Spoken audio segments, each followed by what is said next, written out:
Welcome student. मैं हूँ Tande sir. Tande sir technical channel में आपका स्वागत है। दोस्तों, आज का टॉपिक है स्टेपर मोटर। स्टेपर मोटर के बारे में जानेंगे आज हम। दोस्तों, स्टेपर मोटर जो है ये स्टेप बाय स्टेप वर्क करती है, अर्थात कि रुक रुक कर चलने वाली जो मोटर है वो स्टेपर मोटर कहलाती है। इस मोटर को जब हम सप्लाई देते हैं तो सिंगल फेस एसी सप्लाई दिया जाता है। Single phase AC supply stepper motor को दिया जाता है।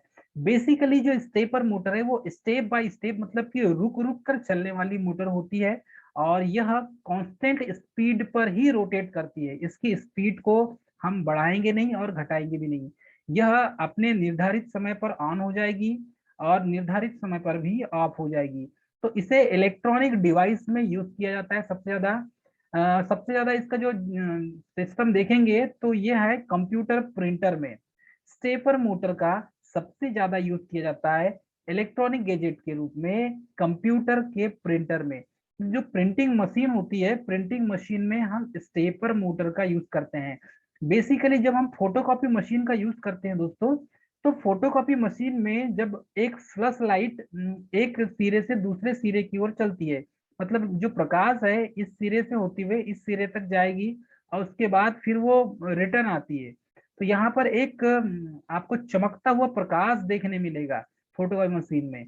तो वहां पर भी ये इस टाइप की मोटर ही यूज की जाती है, क्योंकि कांस्टेंट स्पीड में वो ये मोटर यहाँ पर चलेगी और कांस्टेंट टाइम पर जो टाइम डिसाइड किया गया है उसी टाइम पर ये रुक जाएगी। मतलब कि स्टार्ट होगी और कांस्टेंट स्पीड पर रोटेट करेगी, और उसके बाद एक कांस्टेंट टाइम पर जो टाइम हमने सेट कर दिया है उस टाइम पर ये रुक जाएगी दोस्तों। तो ये स्टेपर मोटर होती है, रुक रुक के काम करती है, स्टेप बाय स्टेप चलती है। तो इसका यूज सबसे ज्यादा कंप्यूटर के प्रिंटर में, जो प्रिंटिंग मशीन होती है, कंप्यूटर का जो प्रिंटर होता है दोस्तों, इंकजेट प्रिंटर हो गया, डॉट मैट्रिक्स प्रिंटर हो गया, यदि कंप्यूटर के प्रिंटर के बारे में जानेंगे, चैन प्रिंटर हो गया, ड्रम प्रिंटर हो गया। तो इन प्रिंटर में सबसे ज्यादा जो यूज होने वाली मोटर होती है वो होती है स्टेपर मोटर। और जैसे ही उसको जितना इलेक्ट्रिकल पल्स मिलेगा उतने ही पल्स पर ये ऑन और ऑफ होगी। तो इसको कंट्रोल करने के लिए हम किसका यूज करते हैं दोस्तों? इलेक्ट्रॉनिक सर्किट का यूज करते हैं स्टेपर मोटर को। सेकेंड है इलेक्ट्रो टाइप प्रिंटर में। तो ये जो इलेक्ट्रो टाइप प्रिंटर होते हैं, जो बड़े बड़ी प्रिंटिंग मशीन होती है दोस्तों, तो इलेक्ट्रो टाइप जो प्रिंटर होती है उसमें भी इसका यूज किया जाता है दोस्तों। तो अक्सर एक और चीज आपको मिलेगा, जो इलेक्ट्रो टाइपराइटर होता है, इलेक्ट्रो टाइपराइटर में भी इसका यूज किया जाता है। तो बेसिकली कंप्यूटर प्रिंटर में तो यूज करते ही हैं, इलेक्ट्रो टाइपराइटर में भी इसका यूज किया जाता है दोस्तों, याद रखिएगा। उसके बाद है डिस्क ड्राइव में। तो कंप्यूटर के अंदर आप देखेंगे तो आपको डिस्क ड्राइव मिलेगा, जिसमें सीडी को फंसाई जाती है और साइड में एक मोटर होती है दोस्तों। तो ये वही मोटर है स्टेपर मोटर। स्टेपर मोटर यहाँ पर रोटेट करती है। तो डिस्क ड्राइव में, कंप्यूटर के डिस्क ड्राइव में जो मोटर यूज की जाती है वो स्टेपर मोटर होती है। तो बेसिकली कंप्यूटर में इसका सबसे ज्यादा यूज किया जाने वाला मोटर है। तो कंप्यूटर में ऐसा पार्ट जो जैसे कि प्रिंटर हो गया, ठीक है, इलेक्ट्रो टाइपराइटर हो गया, डिस्क ड्राइव हो गया, इसमें हम स्टेपर मोटर का यूज करते हैं। और उसके बाद है प्लॉटर्स, जो ग्राफ के रूप में हमें रिप्रेजेंट करके दिखाते हैं, ग्राफिकल रूप से हमें कागज में, हार्ड कॉपी में शो करके दिखाते हैं, या कोई लाइन बनाकर दिखाएगा या कोई डायग्राम शो करके दिखाएगा, प्लॉटर्स। तो प्लॉटर्स में भी सबसे ज्यादा स्टेपर मोटर का यूज किया जाता है दोस्तों। तो इस तरीके से इस मोटर को हम चार जगह बेसिकली यूज करते हैं जो मोस्टली यूज है। तो उसमें से है एक तो कंप्यूटर प्रिंटर में, दूसरा है टाइपराइटर में, थर्ड है डिस्क ड्राइव में, और फोर्थ है प्लॉटर्स में। तो चार जगह हम स्टेपर मोटर का सबसे ज्यादा यूज करते हैं दोस्तों। क्लियर है सभी को? यदि हम इस मोटर के बारे में जाने तो यह मोटर का जो कंस्ट्रक्शन है आपको थोड़ा सा डिफरेंट मिलेगा दूसरे मोटर की तुलना में, अन्य मोटर की तुलना में इसका कंस्ट्रक्शन आपको अलग मिलेगा दोस्तों। अलग में ये इस मोटर का जो कंस्ट्रक्शन देखेंगे तो यहाँ पर आपको सेक्शंस कुछ बटे हुए हैं। यहाँ पर ए सेक्शन, ये देखो बी, सी, मतलब अलग अलग पोल है। ये पोल ए हो गया दोस्तों, ये हो गया पोल बी, ये हो गया पोल सी। तो अलग अलग पोल में अलग अलग वाइंडिंग है। पोल डी, पोल ई। तो ये ए बी सी डी 4 पोल हो गए दोस्तों। अब इसी के अपोजिट डायरेक्शन में, जैसे ए पोल है, ए पोल के अपोजिट डायरेक्शन में ए डेस पोल है दोस्तों, मतलब उसी का राइट साइड पोल। अर्थात ये कह सकते हैं कि पोल ए में जो वाइंडिंग लपेटी हुई है उसी का सिरा पोल बी में जाकर फिर से और लपेटे जाएंगे। तो यहाँ पर एक पाथ पूरा कंप्लीट होगा, ठीक है। वैसे ही पोल बी के दूसरे साइड वाला सेक्शन, राइट साइड वाला सेक्शन, ये पोल बी डेस हो जाएगा। अर्थात कि यहाँ पर यदि एन पोल बनेगा तो ये जो बी डेस में एस पोल बनेगा। वैसे ही ए पोल में एन पोल यदि बनता है तो एस पोल ए डेस में बनेगा। तो ए में, या आप ऐसा समझ सकते हैं, पोल सी में जो वाइंडिंग लपेटी हुई है दोस्तों, ये वाइंडिंग का सिरा आधा आपको कहाँ मिलेगा, इसके दूसरे साइड में सी डेस में मिलेगा। इस तरीके से हम इसको क्या कर देते हैं दोस्तों, आपस में कनेक्शन कर देते हैं। और इनपुट पल्स यहाँ पर दिया जाता है किसको, स्टेपर मोटर को। स्टेपर मोटर को यहाँ पर हम इनपुट पल्स देते हैं। जब इनपुट सप्लाई दिया जाता है तो यहाँ पर जो पोल डी है, डी और डी डेस, तो डी के साइड में हम देखेंगे दोस्तों, तो यहाँ पर इसके एक साइड के राइट साइड वाले जो वाइंडिंग होगी उसको अर्थ किया जाएगा। ए डेस पोल को भी अर्थ किया जाएगा। यहाँ पर देख रहे हैं हम ए डेस की जो वाइंडिंग वाला पोल में जो वाइंडिंग लपेटी हुई है उसको हमने अर्थ कर दिया है। उसके बाद यहाँ पर ए डेस में भी और डी को भी हमने अर्थ कर दिया है। उसके बाद यहाँ पर हमने सी को भी अर्थ कर दिया दोस्तों। तो इस तरीके से इसको हम इसका कंस्ट्रक्शन डिजाइन कर सकते हैं। तो यहाँ पर बेसिक कंस्ट्रक्शन हम यदि देखें तो ये हो जाएगा स्टेटर पोल, बाहरी आउटर पार्ट हो जाएगा ये स्टेटर पोल, स्टेटर पोल जिसके ऊपर वाइंडिंग लपेटी हुई है, और अंदर का जो हो जाएगा ये रोटर पार्ट हो जाएगा दोस्तों, जो मूविंग करने वाला पार्ट होगा। इसमें भी वाइंडिंग लपेटी हुई है। और यहाँ पर स्टेटर पोल और रोटर पोल के बीच में, यहाँ पर दोस्तों दोनों के बीच में जो फ्लक्स क्रिएट होगा, इन फ्लक्स के बीच में, स्टेटर फ्लक्स और रोटर फ्लक्स के बीच में जो एंगल क्रिएट होगा, जो एंगल बनेगा वो फाई एंगल बनेगा दोस्तों। और इसी फाई एंगल के अकॉर्डिंग यहाँ पर यह मोटर स्टार्ट होगी। तो कैसे करेंगे, स्टार्टिंग में हम सप्लाई से इसको कनेक्ट करेंगे, तो पोल बी से कनेक्ट करेंगे या पोल ए से कनेक्ट करेंगे हम। तो इनपुट सप्लाई और यहाँ पर स्विच लगा होगा, आप इनपुट सप्लाई देंगे, फिर किसको, पोल डी डेस को, इसके कॉइल को देंगे। इस तरीके से पूरे कॉइल को आप सप्लाई देंगे दोस्तों। इनपुट पल्स यहाँ पर दिया आपने डी डेस को, फिर इनपुट पल्स दिया आपने ए को, फिर इनपुट पल्स दिया आपने बी को, फिर आपने इस तरीके से सभी जो स्टेटर पोल है और स्टेटर पोल में जो वाइंडिंग लगी हुई है उसको सिचुएशन के अकॉर्डिंग हम यहाँ पर सप्लाई देंगे। और इनपुट पल्स देने के साथ साथ यहाँ पर मैग्नेटिक पोल में मैग्नेटिक फ्लक्स क्रिएट होगा, और जब मैग्नेटिक फ्लक्स क्रिएट होगा दोस्तों तब यहाँ पर इसका यूज करेंगे, और ये रोटर में रोटेटिंग मैग्नेटिक फील्ड क्रिएट करेगा। तो बेसिकली यहाँ पर स्टेपर मोटर 4 और 6 रोटर पोल फेस का है, अर्थात कि 6 रोटर और पोल फेस का है ये दोस्तों, अर्थात 6 रोटर पोल है इसमें और इसमें फेस है। तो इसमें एंगल जो निकलता है वो एंगल कैसे निकलता है दोस्तों, ये देखेंगे। तो इसमें अल्फा एंगल निकालना है, तो अल्फा एंगल निकालने के लिए 360 degree upon number of face, number of pole. तो इस तरीके से इस फार्मूले से हम इसके बारे में यहाँ पर अल्फा एंगल, जो स्टेटर और रोटर वाइंडिंग के बीच का जो एंगल है उसी एंगल को निकालना है। तो ये जो एंगल है ये स्टेटर एंड रोटर वाइंडिंग के बीच का, रोटर वाइंडिंग के बीच में जो इसमें फ्लक्स क्रिएट हुआ है वो फ्लक्स एंगल है दोस्तों। ये अल्फा एंगल फ्लक्स एंगल है। तो 360 डिग्री जब रोटेट करेगा अपान नंबर ऑफ फेस, जितने फेस होंगे इसके, और नंबर ऑफ पोल्स, जितने पोल होंगे। तो इस तरीके से जितने पोल जितने फेस होंगे उसको हम यहाँ पर N2 में कर देंगे 360 डिग्री में। इसको डीसी सप्लाई में यदि ऑन करते हैं तो यह मोटर कैसी होगी इसके बारे में देखेंगे। इसको ऑपरेट कर सकते हैं डीसी सप्लाई में, स्टेपर मोटर को डीसी सप्लाई में हम ऑपरेट कर सकते हैं। तो ऑपरेट इसको जब डीसी सप्लाई में ऑपरेट करेंगे तो इसका यूज कहाँ कहाँ करेंगे दोस्तों, जब डीसी सप्लाई देंगे तो एक तो इलेक्ट्रो टाइप राइटर में इसका यूज कर सकते हैं, दूसरा कंप्यूटर प्रिंटर में, तीसरा डिस्क ड्राइव में, और fourth X Y graphical plotters में। तो एक्स वाई ग्राफिकल प्लॉटर के बारे में भी हम जाने तो एक्स वाई एक ऐसा एक्सिस होगा और यहाँ पर जो ग्राफ बनेगा दोस्तों उस ग्राफ को ये प्लॉटर शो करेगा। तो प्लॉटर का यूज एक्स वाई के रेशो में, अनुपात में यहाँ पर ये एक्स एक्सिस हो जाएगा दोस्तों और ये वाई एक्सिस हो जाएगा। तो इसके अनुपात में यहाँ पर जो भी ग्राफ बनेगा वो प्लॉटर्स ग्राफिकल रूप से डिजाइन करता है। ठीक है, सभी को क्लियर है। उसके बाद है ऑब्जेक्ट।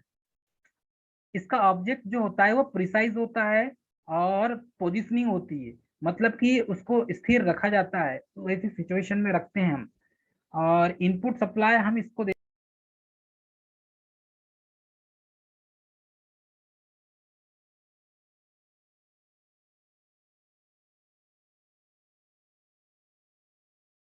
तो यहाँ पर ऑब्जेक्ट प्रिसाइज पोजिशनिंग के लिए इसका यूज करते हैं। इनपुट सप्लाई इलेक्ट्रिकल पल्स दिया जाता है। जब तक आप इलेक्ट्रिकल पल्स इसमें इनपुट सप्लाई नहीं देंगे तब तक ये वर्क नहीं करेगा दोस्तों। तो सप्लाई के रूप में डीसी सप्लाई में इसको यूज हम कर सकते हैं। तो डीसी सप्लाई में इसे जब यूज करेंगे दोस्तों तो यहाँ पर आपको देखने मिलेगा कि जब इनपुट सप्लाई आप देते हैं तो फर्स्ट पल्स देने पर ये स्टेप बाय स्टेप वर्क करता है। एक बार पल्स देंगे तो एक स्टेप चलेगा, ये एक स्टेप तक रोटेट करेगा। अर्थात कि ये बोल सकते हैं कि उसमें जितने एंगल बनेंगे उस एंगल के हिसाब से चलेगा। जैसे कि आपने यहाँ पर ऑब्जेक्ट प्रिसाइज पोजिशनिंग के लिए उसको सेट किया आपने, जैसे 2 डिग्री, 5 डिग्री, 6 डिग्री, 10 डिग्री, इस एंगल में जैसे आपने सेट किया दोस्तों तो उस हिसाब से ये पल्स चलेगा। अर्थात कि यहाँ पर फर्स्ट पल्स देने पर एक स्टेप पर वह फर्स्ट स्टेप पर वर्क करेगा। वैसे ही इलेक्ट्रिकल पल्स देंगे आप, जैसे कि देंगे तो 2 डिग्री पल्स से मतलब 2 डिग्री पर रोटेट करेगा, 5 डिग्री पर, 6 डिग्री पर, 10 डिग्री के एंगल पर ये वर्क करता है। अर्थात जिस तरीके से आप पल्स देंगे उस तरीके से यह रोटेट करती है मोटर दोस्तों। अब जैसे कि आप इसको 35/5 करेंगे, कैलकुलेशन करते हैं तो इस तरीके से निकलेगा। जैसे कि 35 का एंगल है दोस्तों तो इसको पल्स कितना देना पड़ेगा, तो इस तरीके से समझ सकते हैं। जैसे 35 है और 35/5 करें तो कितना पल्स देना होगा, 35 की डिग्री में चलाने के लिए इस मोटर को कितना पल्स देना होगा। तो इस तरीके से 5×7=35, मतलब इसको 7 पल्स देना पड़ेगा। 7 पल्स देंगे तो यह 35 डिग्री रोटेट करेगी। इस टाइप से इससे समझ सकते हैं। मतलब 7 नंबर का पल्स देंगे तो ये 35 डिग्री के एंगल में चलेगी मोटर, और 35 डिग्री के एंगल में चलने के बाद रोटेट करने के बाद ये रोटर घूम मतलब स्टार्ट जो थी वो स्टॉप हो जाएगी। 35 डिग्री रोटेट होने के बाद ऑटोमेटिक स्टॉप हो जाती है। इसीलिए इसको स्टेपर मोटर कहा गया दोस्तों, कि जितना पल्स देंगे इलेक्ट्रिक पल्स उतने में ही ये मोटर स्टार्ट होती है और चलती है।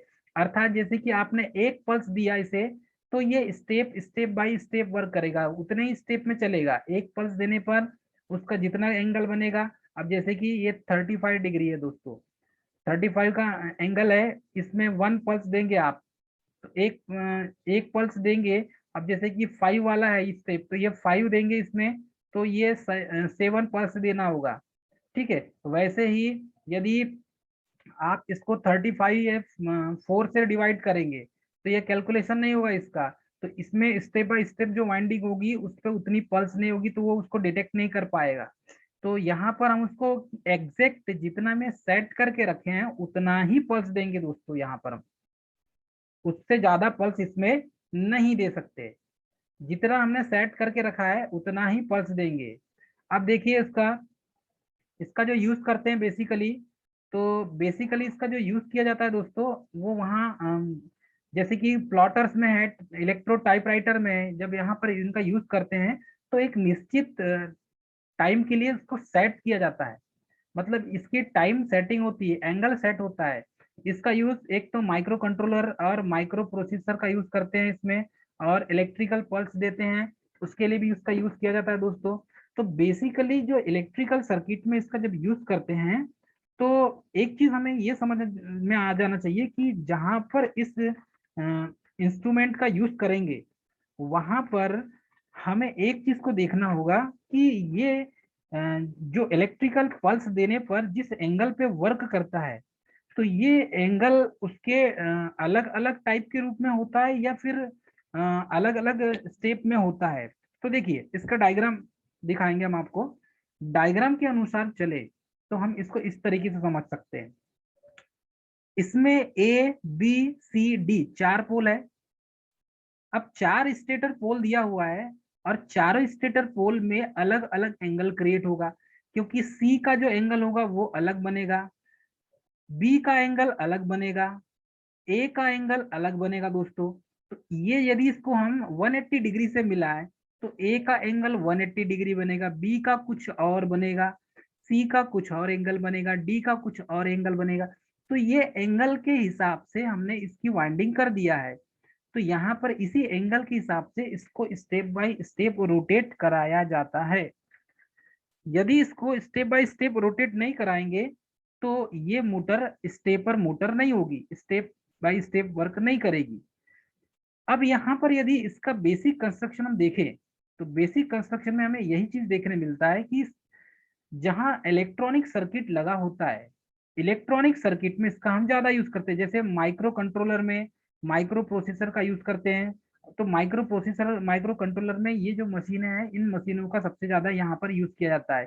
तो स्टेपर मोटर के साथ उसे कंट्रोल करने के लिए हम माइक्रो प्रोसेसर या माइक्रो कंट्रोलर का यूज करते हैं और इससे इलेक्ट्रिकल पल्स देते हैं इस मोटर को। तो माइक्रो कंट्रोलर का यूज करेंगे या माइक्रो प्रोसेसर का यूज करेंगे, तो इस प्रोसेसर के रूप में इसको हम क्या देंगे, डीसी पल्स देंगे दोस्तों। डीसी पल्स दिया जाएगा। तो पल्स इसे स्टैंडर्ड फॉर्म में देंगे हम। यह सिर्फ एंगल पर ही, अर्थात कि मोटर जितने एंगल पर सेट किया जाएगा उतने ही एंगल पर आकार रुक जाती है। यह मोटर की खासियत होती है दोस्तों, कि आप जितना एंगल इसमें सेट करेंगे, जितना, यह सिर्फ एंगल पर ही चलती है ये मोटर। आप 35 डिग्री पर सेट करेंगे तो 35 डिग्री पर आके रुक जाएगी। अर्थात मोटर जितने एंगल पर सेट किया जाता है, जितने कोण पर, जैसे कि 35 एंगल पर सेट कर दी हमने, तो 35 के एंगल पर ही आके मोटर रुक जाएगी, उतने ही एंगल पर आके रुक जाती है दोस्तों। इसकी क्वालिटी यही होती है इस मोटर की।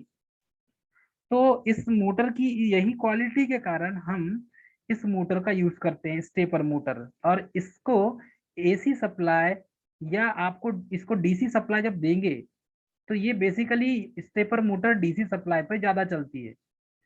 तो यहाँ पर हम सप्लाई देने के लिए किसका यूज करते हैं, इनपुट सप्लाई देने के लिए माइक्रो प्रोसेसर का यूज करते हैं दोस्तों। याद रखिएगा, स्टेपर मोटर को सप्लाई देने के लिए, इसे सप्लाई देने के लिए हम माइक्रो प्रोसेसर का या माइक्रो कंट्रोलर का यूज करते हैं, माइक्रो प्रोसेसर का।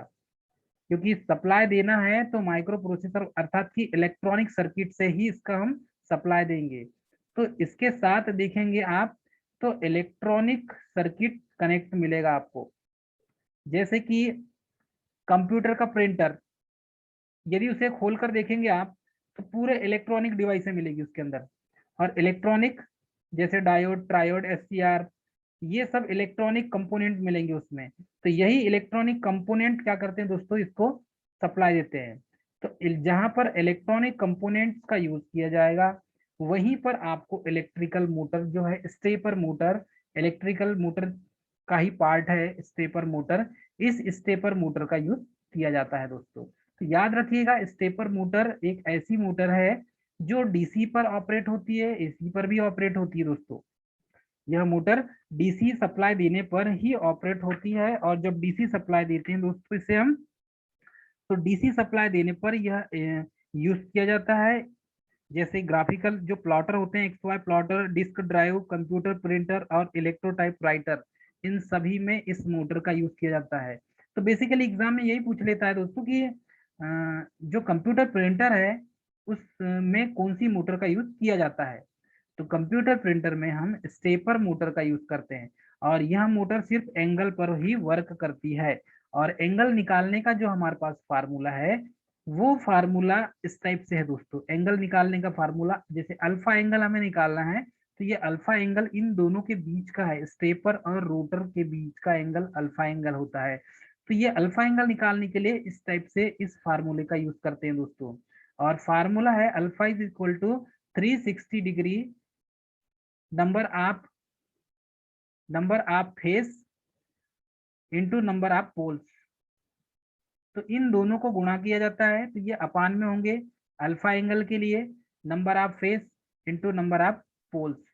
तो ये दोनों को गुणा करके दोस्तों कैलकुलेशन करके निकाला जाता है, क्योंकि 360 डिग्री में है और 360 डिग्री में होने के कारण ही ये इसी अल्फा एंगल को हमें यहाँ पर ज्ञात किया जाता है। और ये जो अल्फा एंगल है आपको यहाँ पर रोटर और स्टेटर पार्ट के बीच का एंगल है ये। अर्थात ये बोल सकते हैं कि ये स्टेटर का जो मैग्नेटिक फील्ड क्रिएट हो रहा है और रोटर का जो एंगल बन रहा है जहां पर आके रुकेगी, इन दोनों के बीच का एंगल है दोस्तों, स्टेटर और रोटर के बीच का एंगल है। इसी एंगल को हम अल्फा एंगल कहते हैं और यही अल्फा एंगल 360 डिग्री के फॉर्म में निकाला जाता है। 360 डिग्री इक्वल यदि देखा जाए तो नंबर ऑफ फेस, जितने फेस होंगे यहाँ पर सप्लाई दिया जाएगा और जितने पोल्स होंगे तो वो पोल्स, नंबर ऑफ पोल्स भी इसमें क्या हो जाएंगे दोस्तों, ऐड हो जाएंगे। तो इस तरीके से इसका हम यूज करते हैं इस सर्किट में। तो दोस्तों आज की जो क्लास में है हम स्टेपर मोटर के बारे में जाने और बेसिकली स्टेपर मोटर के बारे में इतना ही हम जानेंगे, क्योंकि ये जो मोटर है only for step by step angle पर वर्क करती है, अर्थात एंगल पर ही चलेगी। सरल शब्दों में कहा जाए तो आप ये समझ सकते हैं कि ये जो मोटर है सिर्फ आप जितने एंगल पर इलेक्ट्रॉनिक डिवाइस के द्वारा सप्लाई देंगे और उस सप्लाई को आपको कैलकुलेशन करके माइक्रो प्रोसेसर या माइक्रो कंप्यूटर या आप माइक्रो चिप या कोई इलेक्ट्रॉनिक कंपोनेंट जब इसके साथ अटैच करेंगे और जितने सब एंगल का सप्लाई इसको मिलेगा उतने ही एंगल पर आके ये मोटर रुक जाएगी। अर्थात यह stepper motor step by step angle पर, जिस एंगल पर सेट करेंगे उसी एंगल पर ये वर्क करती है। बाकी अदर एंगल पर आप सेट, जितने भी एंगल पर आप सेट करेंगे उसी एंगल पर ये वर्क करेगी।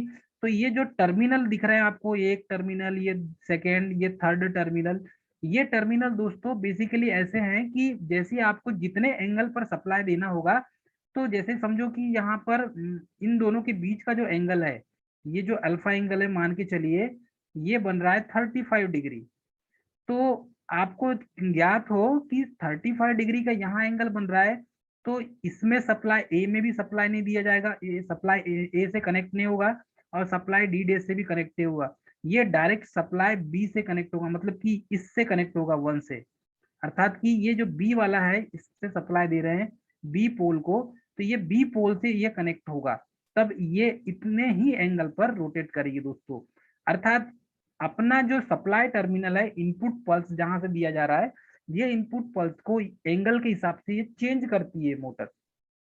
अर्थात यहाँ पर ऐसा अरेंजमेंट होगा कि जितने एंगल पर आपको रोटेट कराना है उतने ही एंगल के वाइंडिंग पर सप्लाई जाएगा, बाकी इधर सब कट ऑफ हो जाएंगे दोस्तों।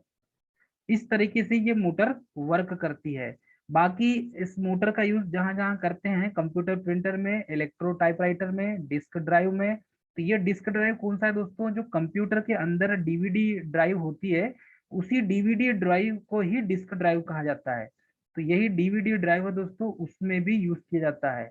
तो यही डीवीडी ड्राइव, जैसे पहले वीसीडी और डीवीडी आती थी दोस्तों, उसका जो जैसा फंक्शन था उसमें भी यहाँ पर स्टेपर मोटर का ही यूज किया जाता है। तो याद रखिएगा, डीवीडी ड्राइव में यूज किया, डिस्क ड्राइव में यूज करते हैं, प्लॉटर्स में यूज करते हैं, तो एक्स वाई जो ग्राफिकल प्लॉटर होता है उसमें ही इसका यूज किया जाता है।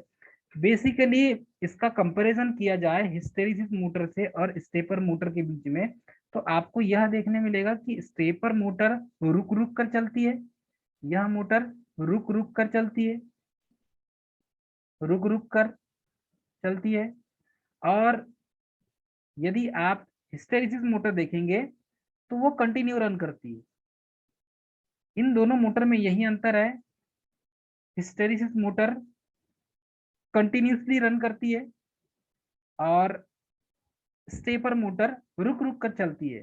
तो रुक रुक के चलने में इसमें आपको बस एक ही चीज याद रखना है कि यह सिर्फ एंगल पर ही, अर्थात मोटर जितने एंगल पर सेट किया जाएगा उतने ही एंगल पर आकर रुक जाती है, न ही उससे एक पॉइंट आगे न उससे कोई एक पॉइंट पीछे। स्टेपर मोटर की खासियत यही है कि ये जितने एंगल पर सेट किया जाएगा उतने ही एंगल पर आके ये मोटर रुक जाती है। ध्यान रखिएगा दोस्तों, एंगल यहाँ पर सेट किया जाता है माइक्रो प्रोसेसर के द्वारा या माइक्रो कंट्रोलर के द्वारा। तो इसमें इलेक्ट्रिकल पल्स देने के लिए, इसमें इनपुट सप्लाई देने के लिए, यहाँ पर जब आप इनपुट सप्लाई देंगे तो ये इनपुट सप्लाई किसके द्वारा देंगे आप? तो दोस्तों इनपुट सप्लाई आप देंगे यहाँ पर माइक्रो प्रोसेसर के द्वारा, अर्थात कोई इलेक्ट्रॉनिक गैजेट होगा माइक्रो प्रोसेसर या माइक्रो कंट्रोलर, उसके द्वारा हम यहाँ पर इलेक्ट्रिकल सप्लाई देंगे।